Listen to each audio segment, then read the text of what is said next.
Il-ġimgħa d-dieħla l-membri parlamentari Ewropej tas-Soċjalisti Demokratiċi se jiltaqgħu f'Malta f'konferenza bit-tema United for a More Social Europe.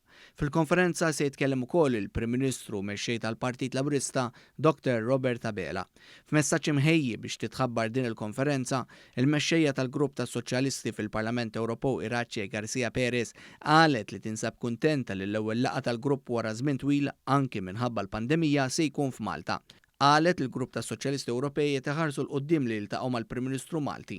As progressives, we are looking forward to meeting with Prime Minister Robert Abela and his government in La Valletta during the last week of September.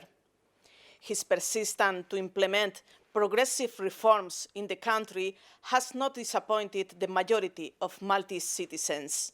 This is why there is a big popularity and support for the Labour Party of Malta, including our colleagues Alex, Josian, Cyrus and Alfred. Garcia Perez saħqet li b'din il-konferenza s-soċjalisti jridu jsaħħu l-politika progressiva. Intant il-koordinatur tad-delegazzjoni tas-Soċjalisti u Demokratiċi għal Malta, Alex Aġus Saliba, fisser kif kienu xhur ta' ħidma qawwija għal din il-konferenza għalli huwa ta' sodisfazzjon li dan il-grupp politiku għażel il-pajjiżna sabiex ikompli jiġġedded ukoll. Aġus Saliba saħal li dan huwa pass simboliku ħafna li għall-ewwel darba mill-2013 is-Soċjalisti Ewropej jażlu l-pajjiżna sabiex jiltaqgħu barra minn Brussell.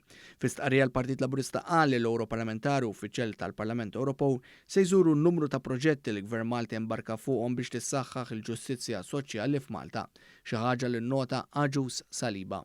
Se nkunu nistgħu nuru lil dawn l-Europarlamentari uħud mill-aqwa proġetti li mexxejna l qudiem bħala gvern, mill-infrastruttura illi qegħdin ninvestu nkomplu ninvestu fiha fit-toroq tagħna, għal proġett Shore to Ship, għal proġetti infrastrutturali fejn jidħol il-housing soċjali u l-iskemi li mexxejna l qudiem, għal proġetti ta' sostenibilità ambjentali fost oħrajn u witfulija l-proġett tal-Waste Surf.